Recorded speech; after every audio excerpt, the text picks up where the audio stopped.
All right, thanks, Bill. It is time now for the Business of Health, brought to you by Hendricks Regional Health.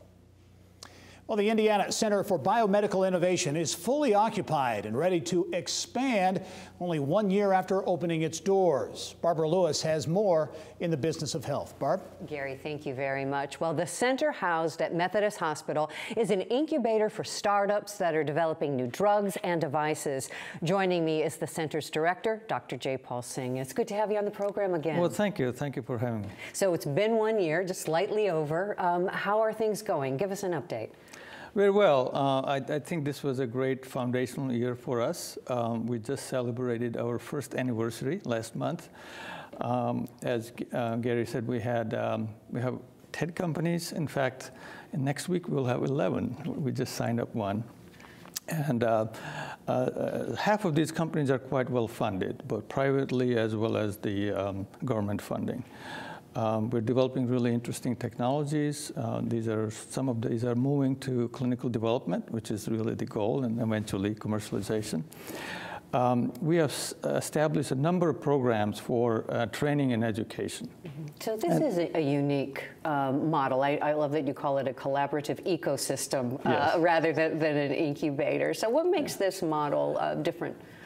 Well, again, the difference is it's a collaboration between Indiana Health, IU School of Medicine, and the CTSI, the Clinical Translation Sciences Institute at IU School of Medicine.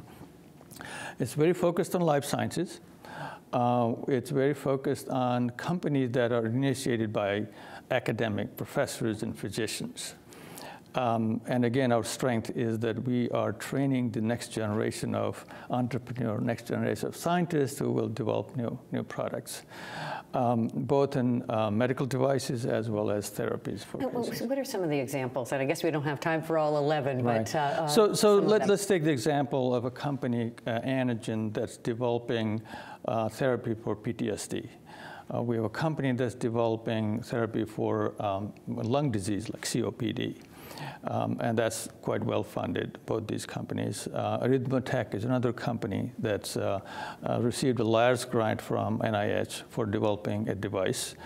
We have a company that's developing therapy for stroke. So these are some of the examples, including cell therapy and precision medicine for cancer.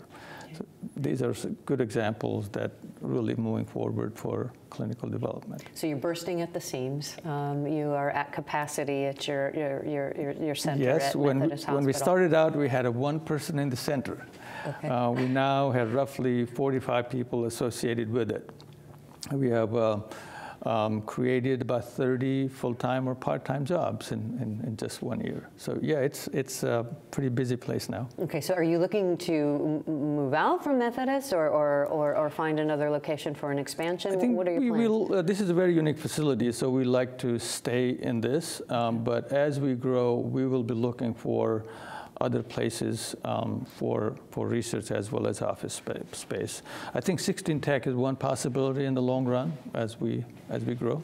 Okay, so are you looking for specific companies? I know they cover a wide variety. You have devices, you have drugs, and everything in between. But is there a certain sort of startup that you're after? No, we are fairly open. In fact, there have been requests to start IT health companies in our incubator. We really don't have space, but we are looking for space on another floor, potentially to bring in some of the health IT companies. Okay, well, thank you so much, and congratulations on all this accomplished in just 1 year. Well, thank you. Thank you for having me. It's a pleasure to have you. Gary, back to you. Well, thanks for watching Inside Indiana Business on YouTube. For the latest statewide business news, be sure to visit InsideIndianaBusiness.com and subscribe to our free daily e-newsletters by clicking on the link.